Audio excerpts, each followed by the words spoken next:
Okay, we're lucky enough to have a couple of Cornelian cherry dogwoods in my in-laws' backyard, and they are ripe like I've never seen them before. So this is the color you want, really dark, almost black color, and yeah, they're really coming down off the tree. So to pick them off the tree would be really time consuming by hand, and unfortunately you really want them to be ripe before you eat them, because otherwise they're super sour. Once they're ripe, they fall off the tree like this, and these are really ripe, but obviously it's a pain in the backside to pick these all up and you know, clean them and everything. So what I'm going to do is I'm going to pick up some of the nicer ones that are still here, and I've already been doing that, but what I'm going to do is take my handy dandy tarp here, which I'm collecting them there, and once I get some more of these picked up, I'm going to put it under the tree and just shake it, and I think all the ripe ones should fall down, and I should be able to collect quite a bit, and then we'll move on to the other tree. Alright, so I've shaken quite a bit of fruit down onto the tarp. I've picked up a bunch more by hand.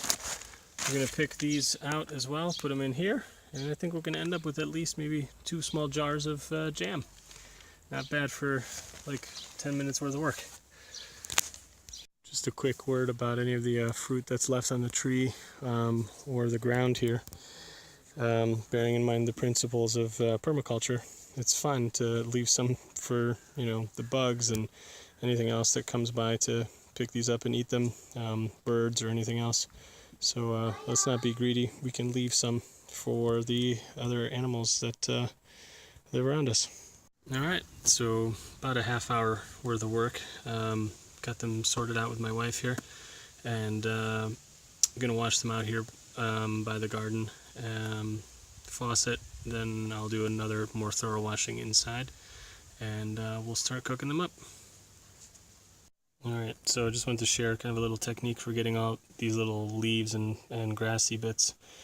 Just fill it up with a lot of water. The cherries sink to the bottom, and then basically you can just kind of like, you know, schlep it off the top like this. Seems to work out really well. I've gotten a lot of the main kind of junk off the top. So I mean, you can basically use like a skim, I guess, too, like on the what do you call it? A strainer to skim this stuff off the top too. So I'll probably just do that again when I'm inside. But for the most part, it's fairly clean already just from doing that a couple times. You can see a few of the little seeds here. This one got crushed, so I'll include that. But yeah, that's a handy little trick to clean them off quickly. Alright, so as you can see, we ended up with quite a nice amount of fruit. So we have 2 you know, pots here that are pretty much full. I'm going to start boiling them, and then once they're kind of already softened up quite a bit, I'm going to use my strainer and just kind of you know, push through as much of the flesh as I can and take out the seeds. Then I'm going to add back the cleaned out fruit and get it boiling again. I'm going to add sugar, and then we're going to can them. So yeah, let's get to it. You can see them starting to boil already, and it's pretty much looking like jam already. So pretty soon I'm going to start straining them and try to get seeds out. This is getting really thick, and pretty much the whole thing is boiling, so there's a few little cherries that haven't broken apart yet, but I'm sure they won't be too difficult to push through the strainer, so we're going to move on to that step now. You can see the push through fruit pulp down there, and what I'm doing is just you know, scooping some out from here, putting it in the strainer, and then what I do is take my you know, spoon and just kind of push and rub against the strainer and push the pulp through the bottom. And then you know, what I'm left with is just this, kind of like a little bit of the pulp left with some of the seeds. And yeah, I don't know what I'm going to do with that, probably just put in the compost, but so far so good. Looks like I'm getting quite a bit of the pulp through. Okay, done with the first batch. That took probably close to half hour, maybe 25 minutes. Got a lot of nice jam here. Got a big bunch of seeds, and I'm going to put this back in here, work on the other half, and then, I don't know, it depends on how full it is, maybe just cook it back in one, and I'll check back in then. Alright, good people, we are back. Finally strained through both halves of the fruit. Left with this beautiful, rich, pulp, and holy cow, man, it tastes great already. Like, haven't even added any sugar or anything, just licked off the spoon, and it's like awesome already. So I'm just gonna add a tiny bit of sugar, get these things back up to boil, and then we're gonna can them. If you've been watching my channel for any length of time, you probably realize I'm not a big fan of measuring things and being exact about stuff, so I have no idea how much sugar that is, but that's how much I added into each. And yeah, we're gonna get these boiling, and over here I've got my jars that I'm gonna use. I'm gonna fill this with water, put it on to boil, and when these are pretty warm, that's when I'm gonna take the water out, and I'm gonna start putting the jam in here, and then we'll put it back in the water and boil it. So this is the boiling canning method. They are nicely boiling now, and the water in the back is getting pretty hot as well.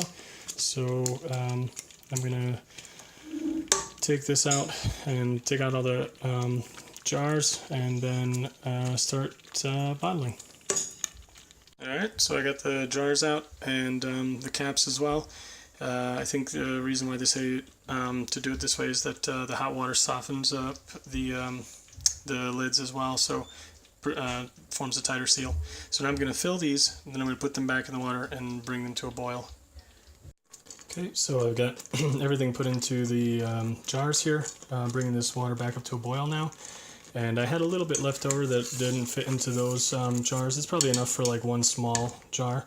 So I'm just heating this back up again to a boil, and I'm going to just open kettle can that one into a small jar.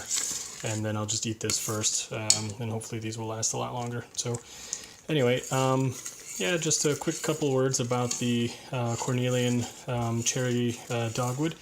It's a really interesting taste. It's a lot like the cross between like a cranberry and a sour cherry. For me, it's a lot more reminiscent of the cranberry itself. It's maybe like 70% cranberry, 30% sour cherry in my mind. But yeah, it's really good. Very, very tart, sweet. This would go really well with like roasted potatoes or something like that in the wintertime. I think this could be at any time used on like a nice slice of homemade bread or something like that. So yeah, definitely give it a shot if this grows anywhere near you, and let me know how it turned out for you. I'll finish this up, and then yeah, that's pretty much it. Oh yeah, well, last thing I want to say is about the wood itself. It's a very interesting wood. I learned that it's incredibly dense. It's one of the few types of wood that is so dense that it will actually sink in water. And it's been used since ancient times, like even by the Greeks, for making weapons, handles for tools, components in machinery, all sorts of stuff like that. In fact, it was very highly prized by the Greeks. They said it was the best wood for making spears and weapons. So yeah, anyway, hope you find that interesting. Check out my channel, subscribe. I do have some videos about making elderberry jam, as well as a video about the canning process in general, so maybe check those out if you haven't seen them yet, and subscribe and share if you enjoyed this. Thanks. Bye.